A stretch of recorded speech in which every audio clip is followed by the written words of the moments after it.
See on there twice, Representative McIntyre. Hello, everyone. Everyone.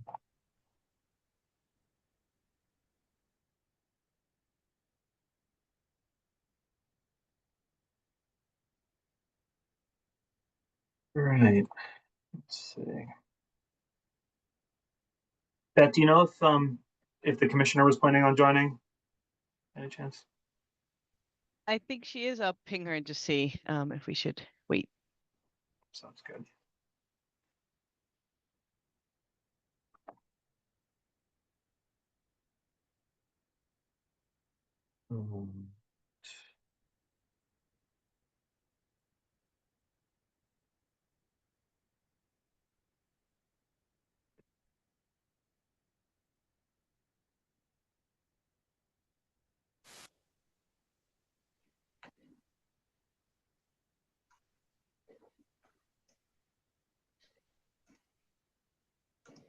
Mentioned this to a couple of folks who were the first ones in, but I've got a fan blowing on me right now. So if you hear any interference in my audio, I think that's why. But just doing anything I can to keep the cool a little bit here. Can't hear it at all. You're all good, Dan. Fantastic. I might crank it up then. Yeah.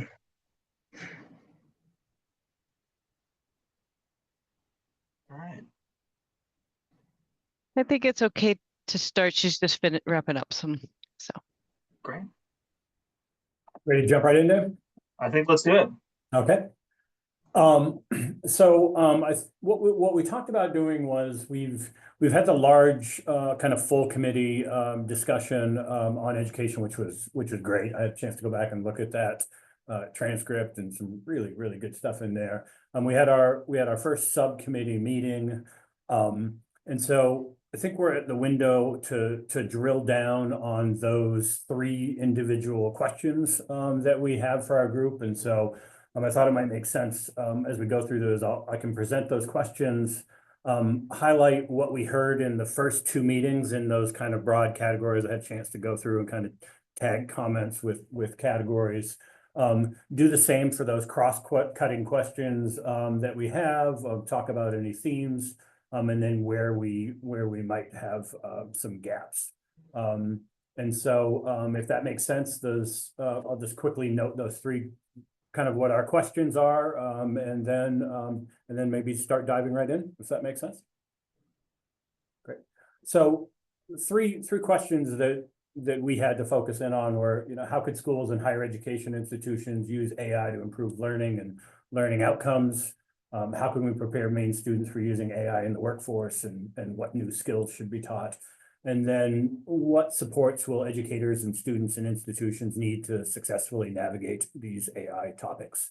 Our 2 cross-cutting questions were an innovation one, how Maine can mobilize AI innovations where is needed most, and then this risk question of relevant potential harms for AI, and how could Maine monitor impacts and risks?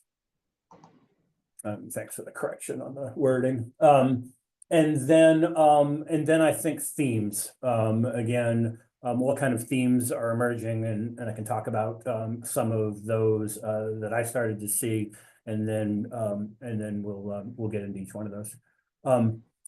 So right before we get to the first question, let me just note again, because I did have an opportunity to look at our first 2 meetings, to look at what we had for a charge. And I do think we're set up really well for what questions that we had, mostly thanks to that first kind of a large group meeting that we had. I thought especially the K-12 folks that were there were spectacular and had such great stories and great use cases. And it really filled in a lot of the kind of the conversations and questions that we have. It really just comes down to you scale those great efforts. So I do think that we're positioned really well. I love the fact that it feels like they're almost all, at least so far, Maine specific solutions, and we're not looking for something that that somebody is doing in California or Hawaii or wherever. They're really great examples going on right here. So So let me just start diving into these, and again, I'll go through the first question, what I heard in those first two meetings, and then I think open it up and see if is there anything that we're missing in there, and again, after the meeting, I can provide this list back and give you a chance to look at it, maybe a little bit longer. But as a starting point, our first question was this: how could schools and higher education institutions use AI to improve learning and learning outcomes? What we heard in our first couple of meetings were some really great examples. We heard about personalized learning, lots of examples about that. Julie talked about using AI as a coding assistant. Several examples of the whole personalized learning opportunity frequently comes up in conversations in this space. We heard about the opportunity to provide rapid feedback to students, and so I think this one was specific to an AI generated writing feedback. But in general, I mean, you have this ability to spin up tools like this quickly, and I think that was the example that Kate was using there, and a really great one. We heard about accessibility, so some voice generations for students that were uncomfortable speaking. My personal favorite, some administrative efficiencies and using personal assistants for school communications and multilingual support. And so I think Kate spent some time talking about curriculum development and using AI as her own private instructional coach for course creation. So some good examples there. I spent a little bit of time talking about what we are doing at the university system, and we've gone a long way even since that update. We have expanded, one of the big challenges that, in this space is the training space. And so I think I've mentioned to some of you before, we created a 6-week certificate course, which was great. We had 30 or 40 people in there who were super excited, but we found this huge demand for more. How can I, I don't have 6 weeks. How can I get up to speed quickly? And so we took that 6-week class and I broke it into a bunch of lunchtime sessions. And last week, we offered it to our employees, and in just 5 working days, we had people sign up collectively for 700 sessions on how to use ChatGPT to be more effective, how to use Gemini, some of these kind of basic tools. And so what we've seen is that if you offer it, at least our employees are very interested in that foundational knowledge. I would also mention, I know those kind of examples also exist at the community college, at some of our private higher education partners in Maine, because I've heard those great stories during that first meeting and other settings that I've been in as well. So I think that's the thoughts that I captured around that first question, but why don't I open that back up again? How would schools and higher education institutions use AI to improve learning and learning outcomes? And anything that is obvious that we haven't captured yet in that space that anyone wants to expand on? And again, it's not one and done. I'll put all this in writing and give you an opportunity to look at it a little bit longer, but initial thoughts.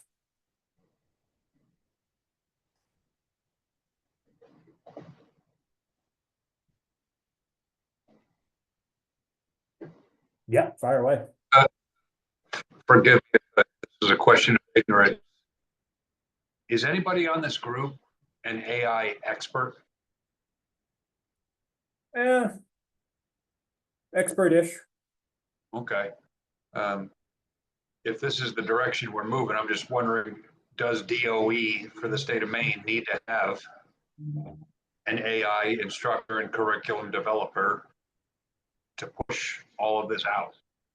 So can I jump in, Ryan? Yeah, Yeah, so we do have an AI and emerging tech specialist here at the department. Okay, thank you. That was a question of ignorance. Yeah, and I have that in my title at the system too. Okay. Yep. Do you need more? Because this really seems like a big topic for one person to hang it on their shoulders.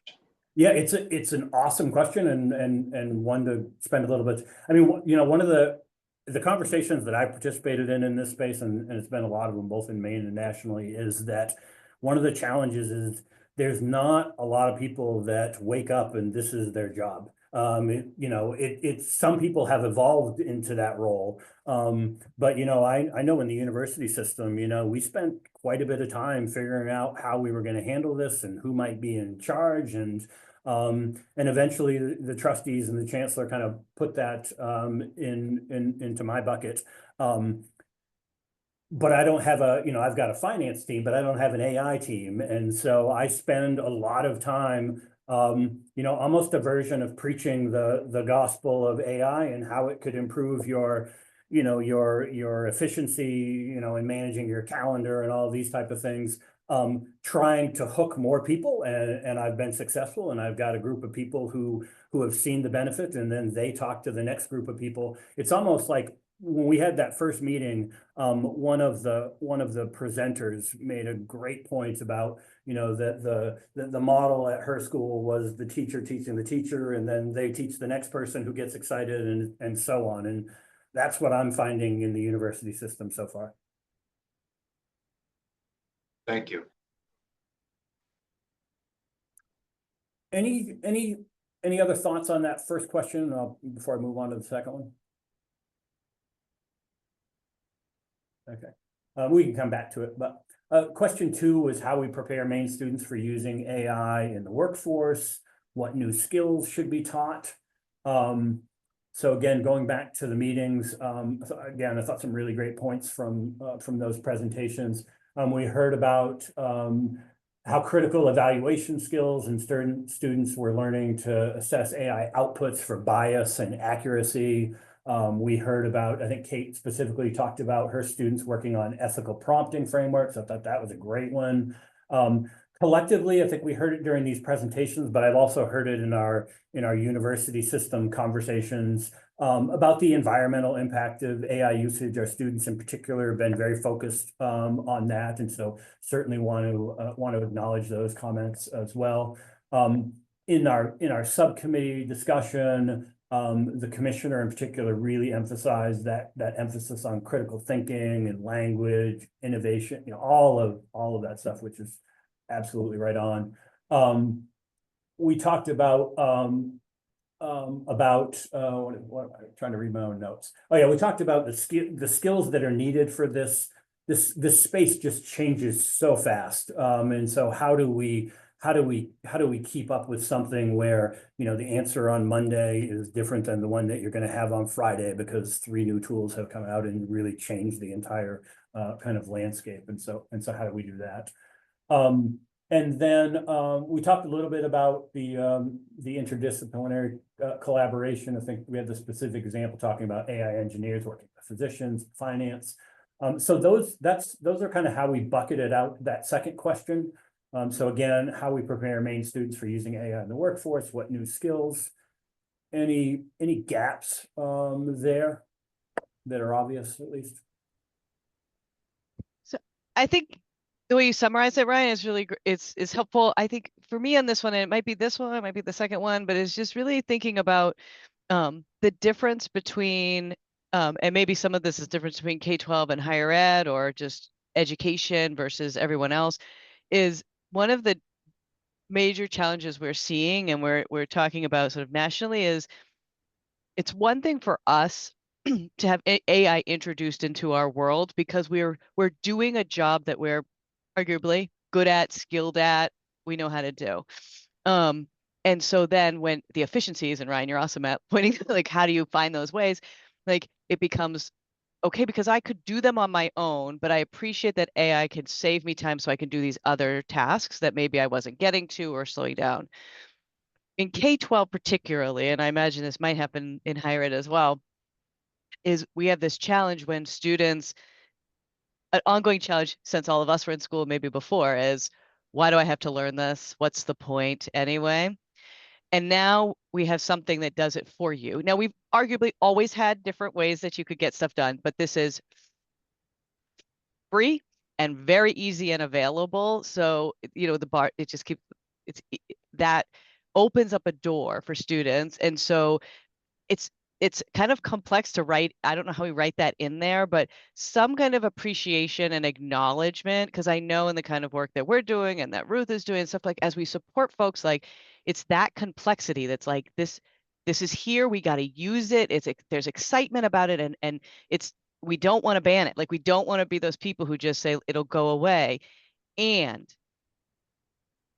this, and the commissioner talking about critical thinking and the learning and the things we talk about in school, like you have to know how to do the things for a machine to help you, because one of the sort of hard parts is that it's called artificial intelligence when really it's a large language model. Like it's not intelligent at all, but we trick ourselves into, and it tricks us, because if you use it, it's pretty remarkable, but it isn't intelligent. It's only using what it already has. And so how are we, and where do we in this, right, like capture that piece that's really, because I think that's going to be when we think about, I appreciate Representative Mac like talking about like what do you need, or like do we need more.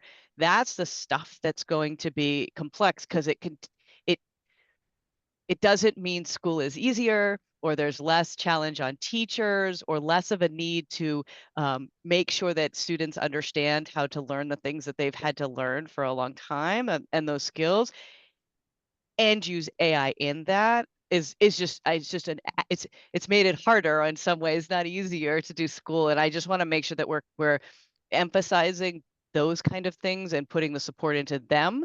And not sort of been like, oh, if we get this, then all of a sudden it's going to be way easier for teachers in classrooms, and great, but we're going to produce a bunch of students who are not necessarily maybe what we're hoping the outcome is. And so I don't know if that was the right time to share that, Ryan, but it just brought those things That up was as you were awesome. recounting it. So Yeah. Dan, did you have thoughts? Yeah, well, I'll just I guess just plus one what Beth just said, and add the something that I've heard President Dagler say, who the co-chair of this group, say around this topic is there's sort of two charges on AI in education. It's teaching students how to learn using AI tools, and it's teaching students how to learn in spite of AI tools, and having both of those things sort of happen. I've heard him say that on a number of occasions, and I think that's kind of it sounds like that's the point you're getting at, and I think very much plus one on that, and that I know our co-chairs, certainly President Dagler, are thinking very much in those terms. So I'll just again just thumbs way up on that point. Yeah. How about others? Ruth, you want to weigh in on this one? Yeah, like, I mean, I think in response to that, to the second question, because the second and the third question, of course, are related. And so I'm thinking specifically about workforce skills using AI as one bucket. And then I'm thinking about how we do school with the presence of AI as a second bucket, right? Like, I mean, if we think about it in those ways, as far as preparing kids for the workforce and shifting how we do school based on the availability of these new tools, and therefore helping students understand, and teachers and administrators and parents understand how AI could be used effectively, and it will be used, in the future world that we're barreling into. I think that those are really important ways to think about what we would want to write about and what we would want to really zero in on in the report. Yep. Others? Yeah, I'm gonna plus one that one too. I think that's just a great comment. And I've found in my own kind of living in these tools for a year now, is that the possibility for learning is just endless. It's up here. Anything that I want to learn about, I can do that.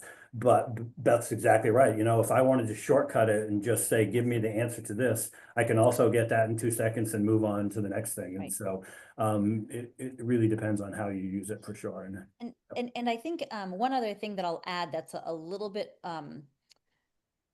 it's a little different, I think, than we've talked about. So like, and it's a little dangerous to say too, but any answer of what is this thing, how does this thing work, is answerable via AI, right? So like the content question of like, how does something work? What is something? Where is something? Those things that have been a lot of the work of, education for the last 100 years is a little bit different, because those answers are Googleable. But how, like what the commissioner was talking about, how do kids problem solve using these tools? How do they think critically? How do they understand where their data is coming from? How do they understand bias in how these models are created and what they spit out? That's the kind of stuff that students are going to need to really get and teachers are going to really need to get. And so I don't know how to write about that without scaring teachers or scaring like the current version of education. So I'm looking to Beth for guidance on that, because I know that I think she feels similarly to that. So I'm that's a really important distinction that we'll need to talk about without creating undue burden or stressors. Yeah. I think it's fascinating that, I'll say this as someone who's been in government now for like 30 years.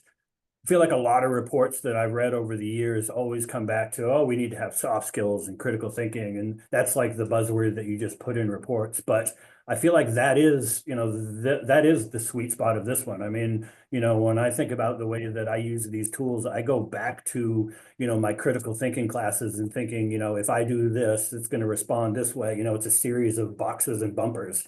And that's what AI feels like sometimes. So. Like I don't know if we'll have space in it, but even talking about like creating a table of like, all right, here's how we would have learned these topics before. Now here's a different way to think about it. Now that we have these different tools available for AI that are more related to critical thinking and problem solving and real world applications. Well, and I think, oh, go ahead, Beth. I was just going to say, I mean, I think that, many roads lead here when we're talking about anything in education, but is that, the challenge is that the way that we measure success currently, particularly in K-12 education, has not kept up. And so the results, when you talk about like large state assessments that really do not evaluate these skills, that there's a real tension and a resistance. I will say never in a conversation where somebody says, nope, they don't need soft skills, right? That's not important. Critical thinking, communication, we don't need those today. Yet when it comes down to it and the test scores come out, like the emphasis becomes, we need to do well in the test scores. Well, we could do well in the test scores. It will mean we're not focusing on these things. And so we can, if we like the shift in the system, the challenge is the way that we're measuring that and how we turn the focus into measurement around something that actually is a success indicator for these kind of skills and this kind of thinking that's necessary, because currently the kind of assessments that are available, so it's not like, Maine's the only one. I mean, this is nationally, but the assessments that are available in this way and affordable are really testing, like Ruth said, like some of the stuff that you can get, like your ability to recall information that a computer has been able to recall faster. This isn't an AI thing. This is just the technology has been able to do that much faster and more accurately than we have for years. But we're more concerned with testing that recall than what we can do with that information. And so, and there's a lot of data, not to get us that way, but there's a body of growing research on that, of how those larger scale assessments don't test for more innovative and modern kind of educational approaches and that. So I think we're going to butt up against that when you start looking at AI, because people are nervous, hesitant, particularly often, understandably, the public and policymakers, because you don't get those results, particularly not quickly, on the way that we measure that. So how do we build in ways that are that kind of feedback of immediacy, of like, we are seeing that, and here's the way we measure that might not look like these sort of more traditional metrics. Yeah, And good stuff. And I just want one last thing that I'll say is I think I fully agree with what Beth just said. And we do have ongoing research projects in the state of Maine that have identified what actually are the workforce skills that kids are going to be needing. And they're very different than what the standardized test scores are looking for, right? And so maybe we make a statement related to that or not in the report. But I do think that is really important, of just, we know what kinds of skills the STEM workforce and the AI workforce is saying that they're going to want, and we know how those skills can be taught. I think a couple of people mentioned this, but question 3 and 2, there's a lot of blending. So let me get question 3 out there. So we've got all 3 of our first 3 questions out. But So question 3 was, what supports will educators, students, and institutions need to successfully navigate AI topics? We heard I think Kate Moore was the MIT talked about research-based framework. We heard several people reference different tools that are available that they use. I think that's going to be an ever-evolving list. We mentioned this before, but this teacher-to-teacher sharing as the primary dissemination method, I think that's pretty consistent with what I see in my day-to-day work as well. A couple things that surfaced in our subcommittee during this same conversation. I think we talked about, this largely being, or at least came out this voluntary adoption. We're not going to force AI on people, local control. We had that conversation. Talked about the different needs. I think that just references the different needs that will exist probably between K-12 and higher education and rural and urban and so on. And then how you reframe accountability and assessment and all of that in this new space. Yeah, and so why don't I stop right there before we get into the cross-cutting ones? Again, that's probably a combination of things that we've talked about already, but anything anyone would like to add in that one before we go on to the couple of cross-cutting questions we had? I'm sorry, I'm not sure what's going on, but with the 2 screens with my name on it, I think it's causing an echo. Can people hear me okay? Yep. Great. I just want to say the conversation that I'm witnessing right now, this is exactly the level of transparency and honesty that's going to lead to a better product at the end of this. My observations in listening, you all have much more experience in terms of teaching in the typical academia setting. So I think, honestly, you all are going to be able to answer most of these first 3 questions from that educator's base. I'm trying to listen and see how I can assist in the capacity of a new legislator. And it goes back to my first comment about resource allocations. We're in a tight budget. However, AI, it's going to be part of our future. And so I look at Mr. Ryan Lowe, who's carrying this, and he's got the team here to support. I might loop this back to the last thread. As Ruth and Beth were talking back and forth about the integrity needed to have effective teaching and learning, and Ryan using correctly the labeling of AI as a tool, I'm wondering if part of the future curricula that's pushed out on this has to have a heavy focus on the ethical use of AI in education. And I know ethics, when you mention that word, people tense up, but we shouldn't. So I rambled a little bit there, but that's what I would offer before we move on to the cross. So. Yeah, you ended in a perfect spot. Any comments on that? Besides, Well, amen. I think just to share that there are existing curricula out there that actually discuss bias and ethics of AI for K-12. Well, okay, 3 through 12. Maybe not the K through 2, but there is stuff out there. We are in partnership with those groups. And I agree with you 100% is that, yeah, that is going to be a big part of the conversation, because that's at the root of how AI is designed and what it's spitting out for our, society to understand.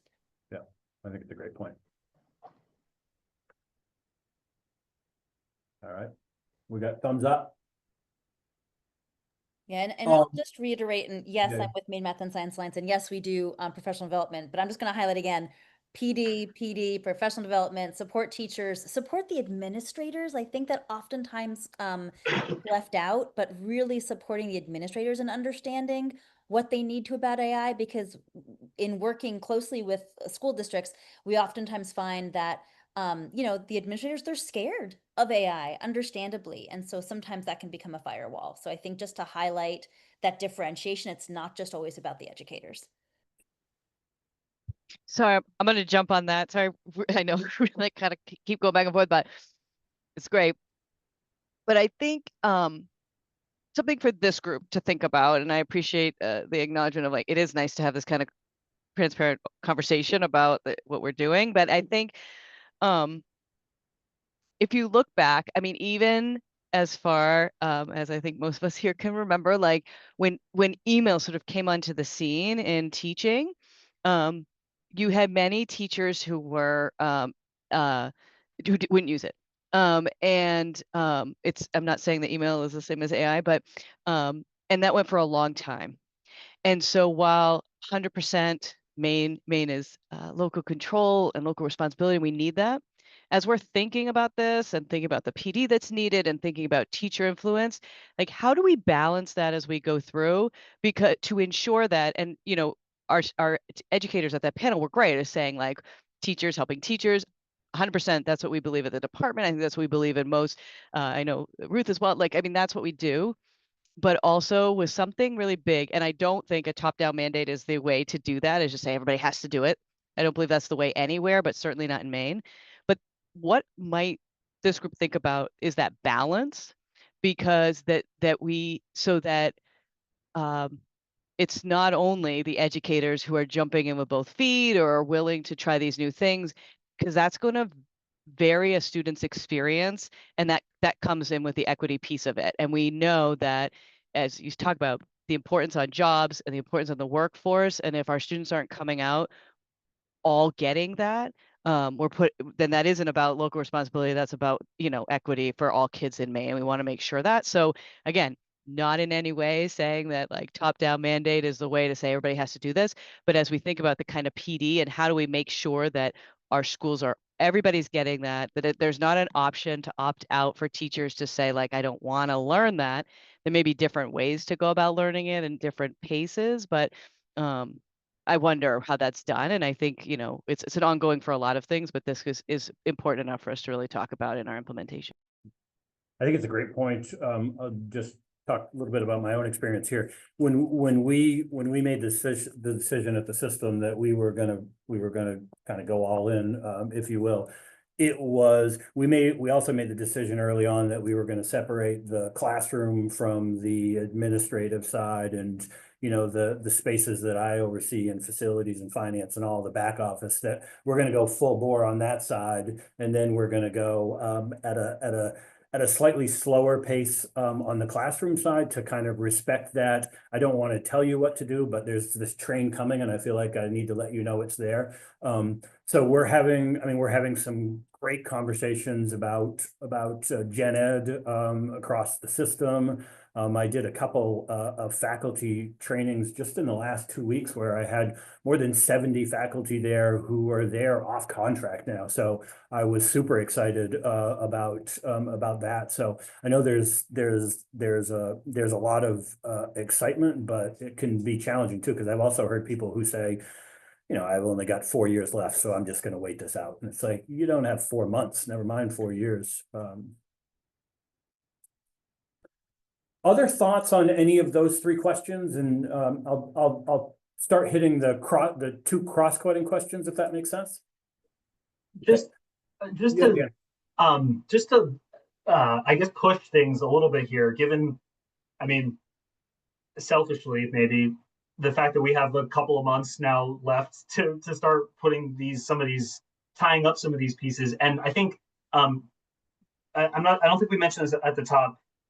Tomorrow, Ryan and I are going to be sitting in on a meeting with our co-chairs with the other subgroup leads as well, doing a sort of like, let's check in and see where all these, so that they can sort of hear what the tenor and the flavor is of all the conversations. And so as we start thinking about what it is that we want to say are starting to develop in terms of, it doesn't have to be anything sort of as fleshed out as a real recommendation, but in terms of like getting a little more specific here, I think I'm hearing PD, I'm hearing about resource allocation, you know, accountability, it's all these things. And I'm curious if there's if there is like a neat bow that anyone feels like they want to go out on a limb and start to say might be a valuable thing to think about recommending, in a serious way, that the task force, seriously think about including in what comes out of this work. And again, I'm totally happy if the answer is we're not quite there yet, but I think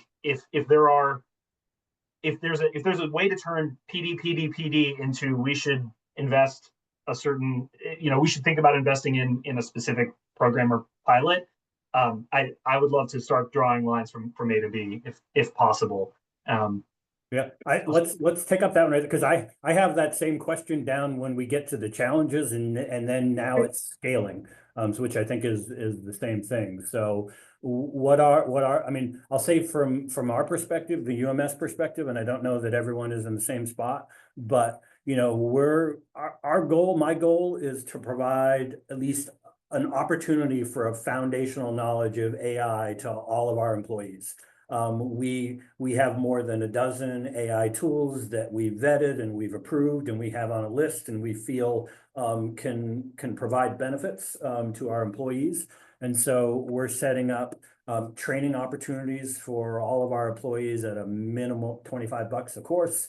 And we've expanded that out to a handful of other groups that have asked to sit on those. And as I said, they've been very popular, and we're going to keep leveraging them. We're identifying we have other people across the system who have expertise in a specific area, and we're going to set up a lunchtime session in that topic. And we're just going to keep these going on a rotating basis, because you take a Gemini course in September, and by November, everything you learn will be outdated. And so our plan is to keep these on a rotating basis and educate our workforce to the value of these. Now, again, I don't know that everyone's there, but that foundational knowledge for us, we think, is going to be a game changer.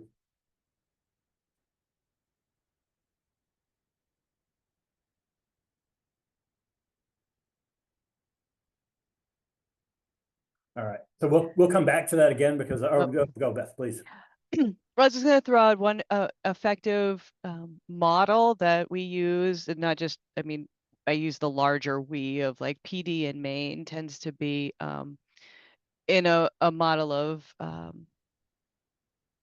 teacher leadership or like, so that teachers can be sharing what they've learned. And so thinking about designing a model that is a way to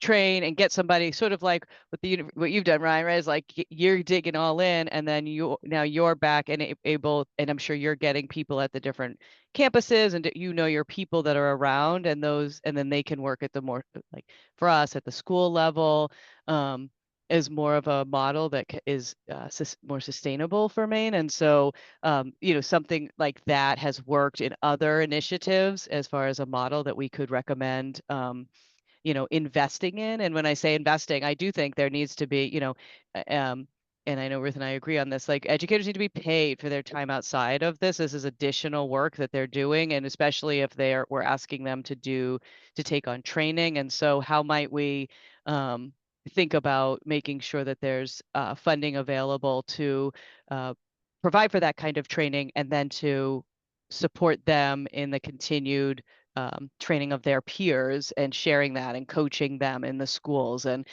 models perhaps where school districts are given funding to have someone stipend on that, where they might get a course where they're not teaching a course so that they can be coaching other teachers. So I think those are the kind of things that when we talk about not a mandate, but helps to get everybody doing it, is we make it sort of these models where, we're removing those barriers that we hear are why it doesn't happen, and we're preempting them with how we create the model for support. I just asked. Oh, go ahead.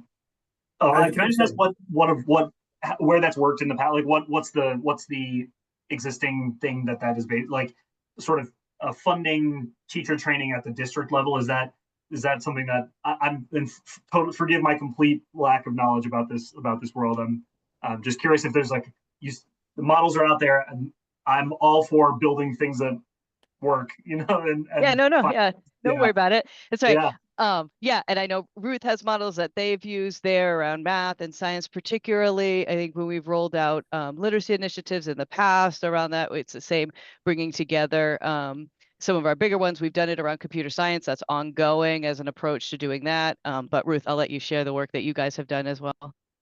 Yeah, no, like I mean, there's a bunch of different models, and I would actually say that the hub models that we have going right now, where we have a professional development hub in each county right now that's focused on computer science integration education for K through 12, and I know Beth has a parallel one as well, and there's some overlap between those programs. That could be a very natural place where we push something out through these already existing networks. The one thing that I'll add to the conversation that is probably is different than I think where the Department of Education might fall in this is I fully agree that homegrowing, educational leaders and teachers that are sharing what they've learned is exactly the way to go. And those educators that are going to be designing curriculum, activities, they need guidance from folks that really understand AI and AI in education. They need folks like Kate and others at MIT and some of our computer science folks at MMSA so that they don't have to start from scratch, that they can really start with the research base. What do we understand about how people learn? What do we understand about the core components of AI in education? So actually give them some training and a solid foundation first, and then have them really think about, all right, well, how does that enmesh in my school's culture? What would that mean for my classroom? Therefore, and then at that point, from that common base of knowledge, grow, teacher designed materials from that space. So I think that is a little bit of a place where we differ, but it's just kind of like I believe, an additional step that provides more support for educators, number one, and number two, grounds whatever the state or the policy or the actions that are going to be in research and data of where things are at. I wonder what folks is thinking is, do we need a one-stop shop for all things AI for K-12 teachers? Do we need that for municipalities and higher? I mean, we're doing something similar at UMS, and where we put here's our UMS AI stance, and here's all the tools that we provide, and here's some great examples of people using it in the class, examples, use cases that we're trying to build and put on this site that we're kind of working on. But do we need one of those, in categories? Do we need a statewide one? What's the thinking, and where's everyone on that? Like, I mean, for K-12, there are some great things that already exist at the department that, could be another venue to grow from. Again, like, I mean, what do we already have in these existing networks and tools that could be a home for things? Yeah, and I think we have a good foundation for that will continue to grow. But I do think there are there's a lot out there. And so we've found that there's a real advantage in trying to find, to have a place where educators know they can go so they don't have to sit and go and Google and bookmark a bunch of different sites. So I do think there's success in that, of places where educators can go and know, okay, so somebody's looked at this and decided this is worth my time, and then dig in there. So yeah, I think that's the biggest question we get, which is, I can find plenty of stuff, but what's the stuff I should really be reading? Yeah, what's really good, what's been vetted, who designed what, and how do I know that they're actually telling me the truth or telling me high quality materials? And then, and the point that just keeps going through the whole car is it current? Because, if it's a month ago, it's almost too late now. And so where's the refresh, at least depending how specific it is. So we had the cross-cutting questions. I want to make sure I get those two in as well. So how can Maine mobilize AI innovation where it's needed most? Again, looking back through my notes, we thought we heard but the East Grand example was a great example of how we've got leadership all across the state and in all the different areas. We heard about the MDI AI group as well. I obviously spent some time talking about what we're doing. Again, this theme of peer learning networks as the primary scaling mechanism came up again. And then this, I'll just do the second question at the same time. And this was the one around potential risks and harms. So again, we talked about students' this ability to identify AI bias, and Representative brought that up a little bit earlier in the conversation. We also had this, we want to maintain a human in the loop, use that phrase a couple of different times. And then this comment was made, so I want to bring it up, but I'm not sure I agree, which was this need for platform vetting and giving teachers access to tools that can tell whether something is AI generated, which I think is just a mess waiting to happen. You know, I've got an AI agent up here that has a button called Humanize, and you can take it from, you can take an essay, drop it right in the AI detectors, and you will get 100% score that it is human, because I have access to this tool that humanizes anything I write. So those are maybe there'll be something better by the time, maybe there's a need and just the technology hasn't caught up with it yet, but I'm not sure it's the best answer today, my 2 cents anyway.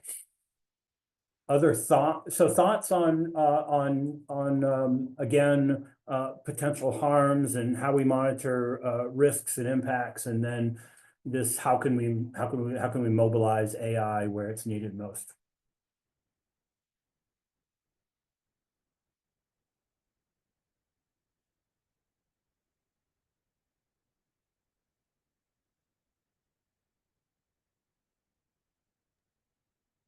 We've got some good examples, so but if we have other thoughts.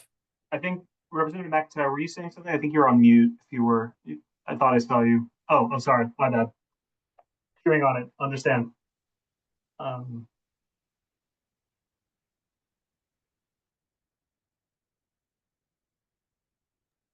mean, we could certainly discuss the bias that is present in AI as a potential harm.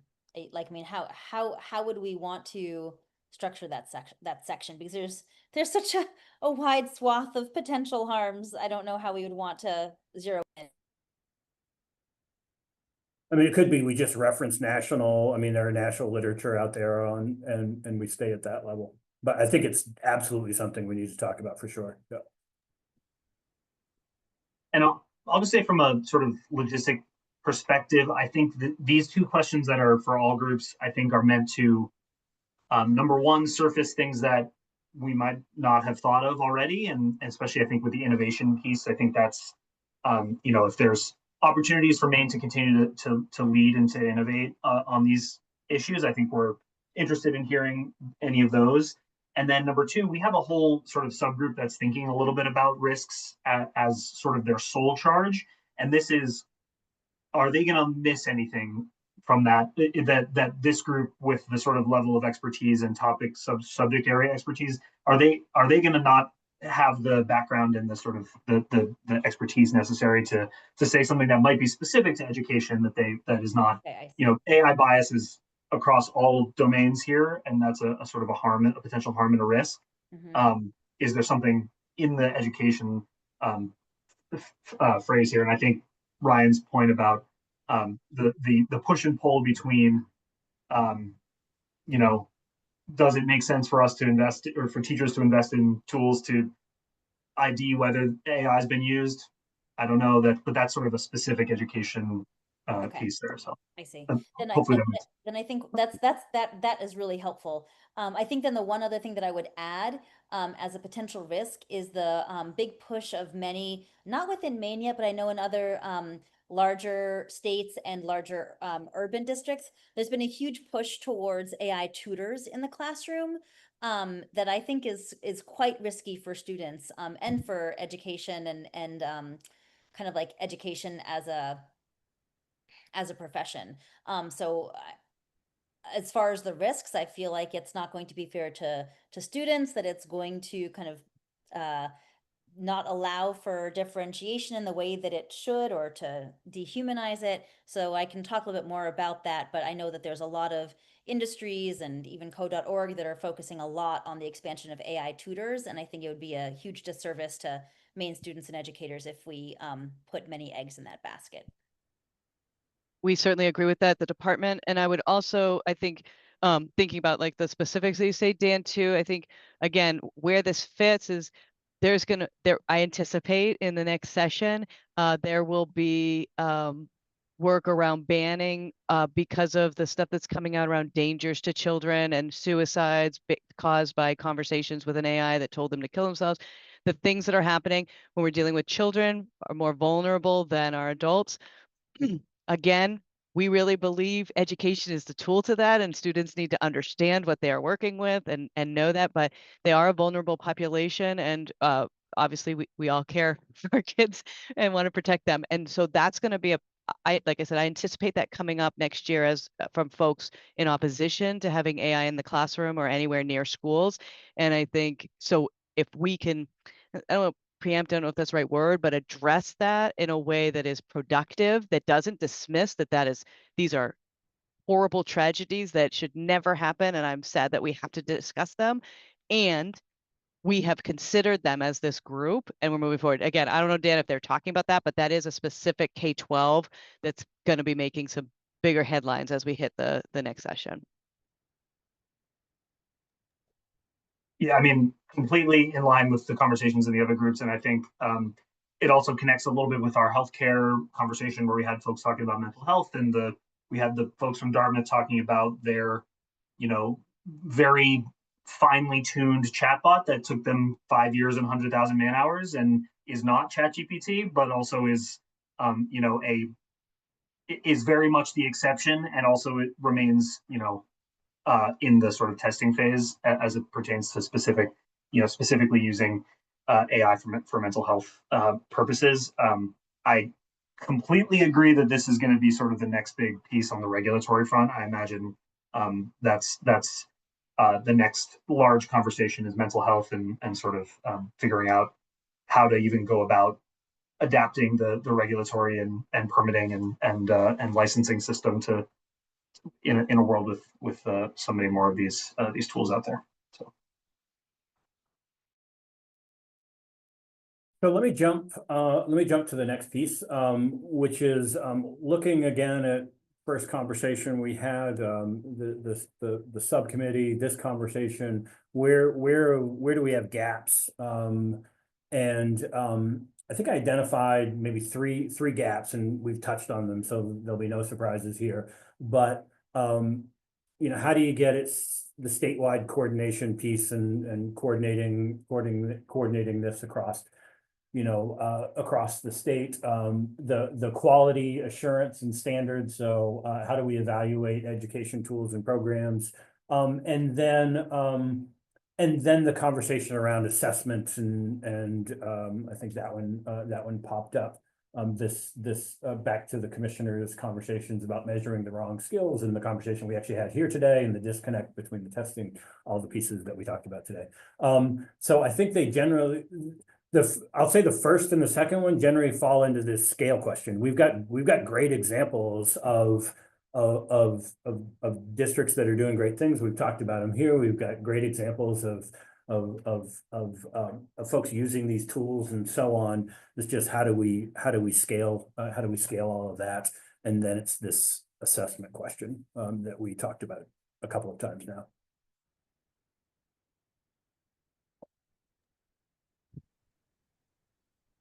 I will say, and I think if we're gonna throw out there models that are working nationwide on anything educationally, it would cost significant investment. So I'll just lay it out there. I understand what I'm asking, and it's a tight budget. But we've seen real results in other areas is around providing a coach in a school. And so the state and partners do training of coaches, because we wouldn't have it as I think you said it, Ryan, right? Like there's not like a plethora of people with this title waiting around yet. But as Ruth was saying, you bring experts in, you train a cadre of coaches that then can be placed in schools. And then that work is really, because professional development is key, but the frequency is also key, and the as need just in time professional is really key. And so when I'm a teacher, in my prep period or in my classroom, can somebody be in the classroom with me as I do it for the first time and is helping me monitor those? Other states, this is a model across the board, whether you're doing literacy or AI or whatever, but that really is bringing results around nationwide. But it's an investment, because it's a body. But if we acknowledge that this idea, and it could be widened to be something like, we use the term emerging tech, so that it's not their only job is AI, but that's going to include computer science and other, digital citizenship and other pieces as they come to us. But their job is to stay on the cutting edge. And then, like I say, the state and partners would be training those folks, and that would be an ongoing relationship. It's a model worth putting out there. Again, it's costly. It would be an investment, but if we determine that it's what we want to make an investment in as a state, then it's definitely, and we can give you more details about that model of places in other states that have really worked, and how much, what we're talking if we get to that point. But I would like to throw that out there as an innovative solution, because I think that it is. Hey, can I ask about that? So yeah, I can see how that's an expensive proposal. But could you phase something like, so could you do something like that via Zoom? I mean, for instance, could you as an initial step hire, I'm just going to make up a number, 6 experts who sit somewhere in Augusta and are essentially scheduled out. I mean, all of the trainings I'm doing, and I'm doing a lot of them, are all Zoom. I did one today where I was on with the whole cooperative extension team at Maine, and then I went to a finance meeting after that, and lunch, and so on. And so I wonder if you couldn't achieve some kind of scale if you had a team, and districts, I'm ready for that, and I'd like to sign up and get my slot. And just as, again, I'm just trying to think of how you do an idea like that, which I totally agree with. I think that's exactly what we need to do. If we can't afford it full blown, is there a Honda version of it that we could afford? Yeah, Honda version like that. Yeah, you can. I mean, I think yes, you can. You could do, or like regional models where you get a coach. Sure. First you place a coach in each region. Then, particularly for the regions that are more geographically, maybe there are some rules about how many coaches based on mileage, but because we know what Maine looks like, but and population, it would be a combinations. But so I think you could start there and perhaps scale up. I think there's also models where, if you have a significant investment at the beginning, and then over time it becomes a school's responsibility, they can start to pick that up, but it's sort of a gradual release is another model but it would have to, that wouldn't help us with starting small. It would be like full on, but it would be the promise of, this isn't a forever, it's a point in time. But yeah, I think I would say, instead of, I mean, I'm always happy for the company in Augusta, but instead of just 6 people in Augusta, I put them all over the state, and we have determined regions and groups already in that way, and then they could plan to go out to schools. I think it would be an option. Yeah. Love that. Other thoughts about the scale conversation? Just a comment. I just want to follow up on what Ruth said about the. I think she initiated this approach for CS, and I think that's really needed in Maine, is to expose the students and the kids to all AI work, so that they will be actors. They will be the one developing the next generation of AI tools. So I think that's an avenue that it's extremely promising. I don't know what the states can do to scale that up, to provide more resources, maybe to include more AI content to that. What I understand it's currently called the CS approach, but maybe could be CSAI approach. Yeah, I definitely agree, Sylvain. And there's, already lots of AI components elevating in that model. And we're trying to raise funds for doing more of that across the entirety of the state. And I think aligned with what Beth was just talking about too, there could be a combo initiation of that coaching model with what's happening both within the department and potential nonprofit partners. The other thing too that, oh, I just had another suggestion and I think it just went right out the window behind me. If I remember it, I'll come back to it.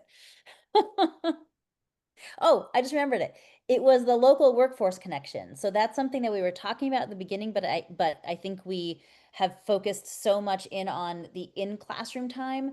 I want to make sure we don't lose the thread of making the AI workforce skills that are already happening in the industries and the businesses that kids can understand, and kids pass by on their bus every day. So that local place-based connection of what's already happening in Maine's workforce for kids and teachers to understand is really, really important. Like, for example, like the amount of AI that's already at Hancock Lumber, it's unreal if you go and tour that facility. And that's just one very small example. So I would want to somehow elevate that in whatever model or investment that we end up making. Because I think if we only focus on classroom, AI removed from community understanding, we would end up losing a huge opportunity. Good point.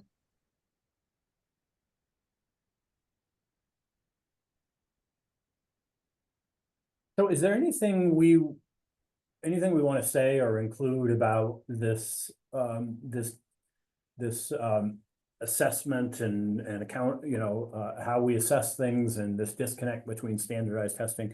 Is that something we want to we clearly want to talk about? We've talked about it a couple of different times now, but what are folks thinking about that? Is it just an acknowledgement? Is there a recommendation in there? What can we say? I mean, it may be just that it's too soon. I mean, it's just changing so fast, and I think it's okay that we haven't figured it out yet, but.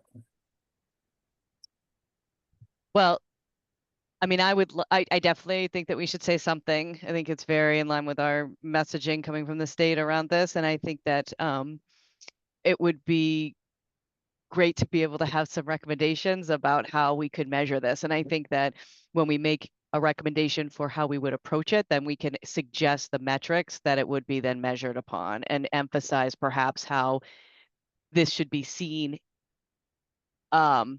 alongside of, not to replace, because I don't think we're ready we're not trying to say that, but that it's part of a conversation around all of the metrics that we should be looking around student success. And so, and really keep that as an equal and not sort of as this like, well, yeah, that's good, but these test scores are like the penultimate only thing we're going to care about when the time comes, but rather how do we start making that effort? And then really being clear about whatever our recommendations are, that there are real metrics that you can use to determine success when you're implementing this work. Beth, I don't know if you're gonna like this or hate it or others, but I feel like if given the opportunity, would we want to get a baseline and create our own metrics for the state? Like, I mean, we could do like landscape analyses, or like we've done this in other areas, and then incorporate in validated instrumentation that would be, used with a maybe a subpopulation within, like, we wouldn't do every single student, but we would like randomize across the schools of, there are validated metrics for critical thinking. There are validated metrics for problem solving skills that are those kinds of skills related to AI. So I don't know, I just kind of want to throw out there, should we do some kind of a every few years understanding of the role of AI in education. And we've gotten this like in a couple of different areas. Like I know the department's doing it on CS specifically. We do one on community-based environmental learning. Do we need all of them? Is it worthwhile to do it in this particular sector? I don't know. I leave that to the group of just, that could be a pilot that we put out there as a recommendation so that we don't go too far down one pathway without really knowing where we started.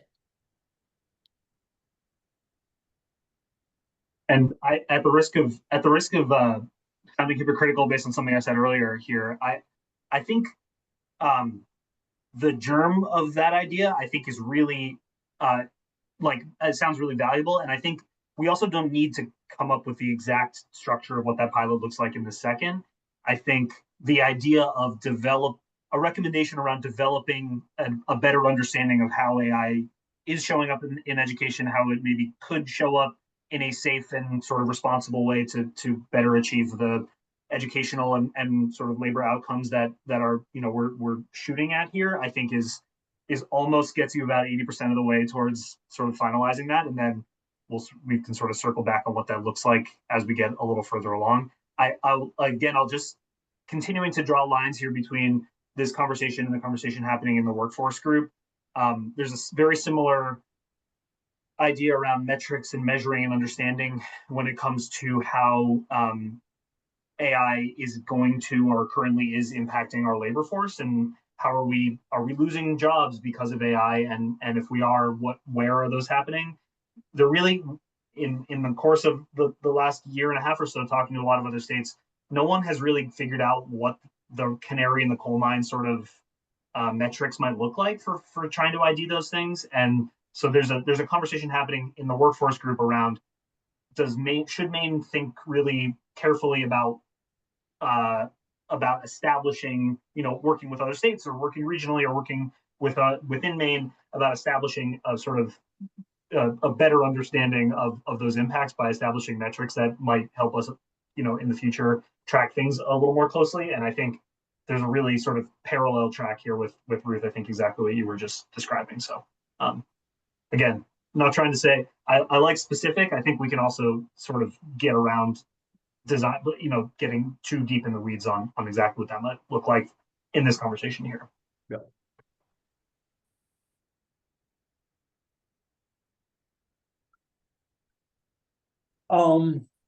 Yeah, so let me just, what else do we want to cover that we didn't cover? So we've got through our 3 questions. We got through the 2 cross-cutting questions.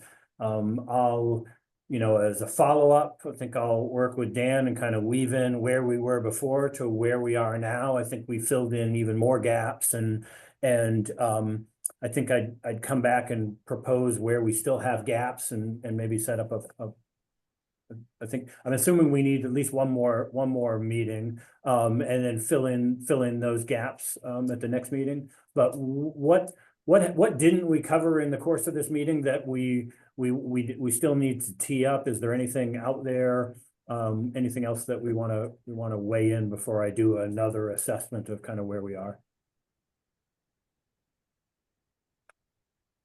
Yeah.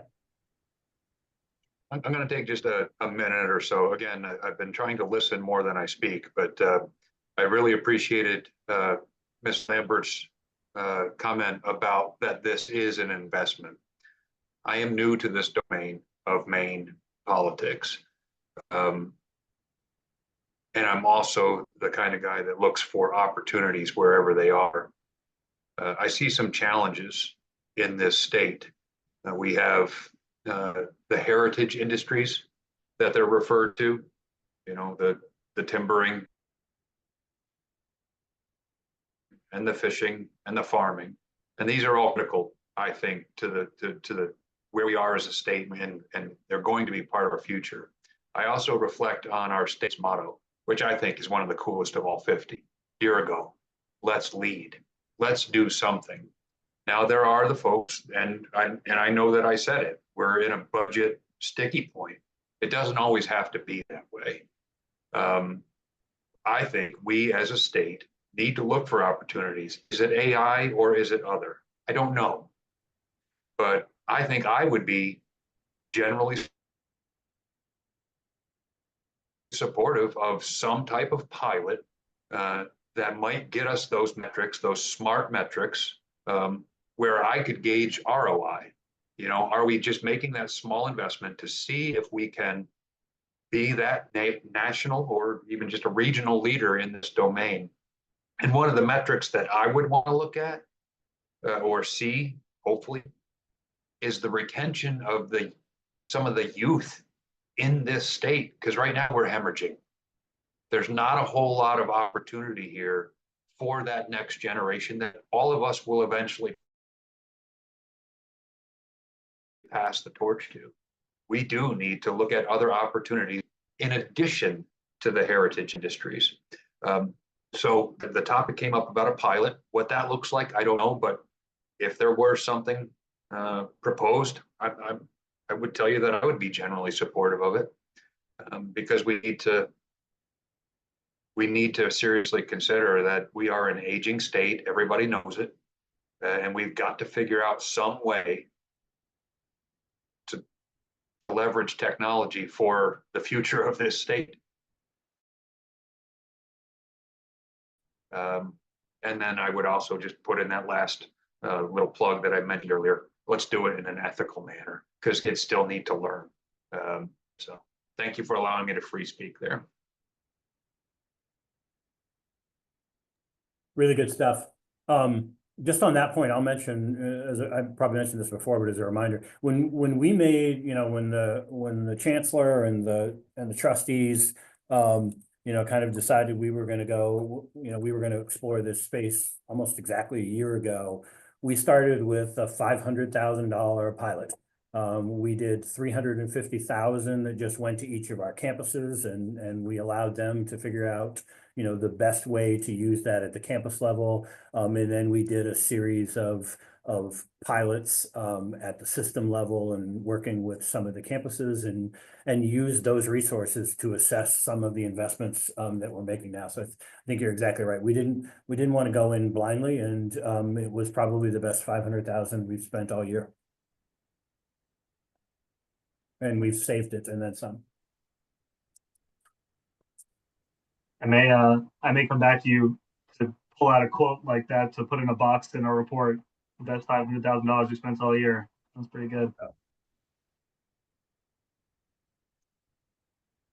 So Dan, unless you've seen any gaps, I think we've got through the agenda. It sounds like folks have weighed in on all the spaces. So again, I'll work with Dan. We'll weave these in, and I'll have Angela in my office reach out to set up another meeting, and maybe I'll try to knock this off in the next couple of days so I can get you an agenda in advance, so you can see where those gaps might be and give you a little bit of time to think about them rather than hitting you up on the spot.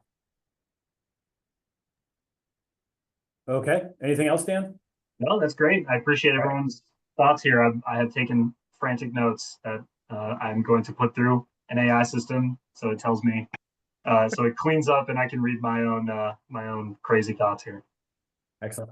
Well, thanks everyone. Great comments, and really loved the discussion today. Thanks all. Conversation, everybody. See you all. Bye-bye. Appreciate it. Bye, everyone.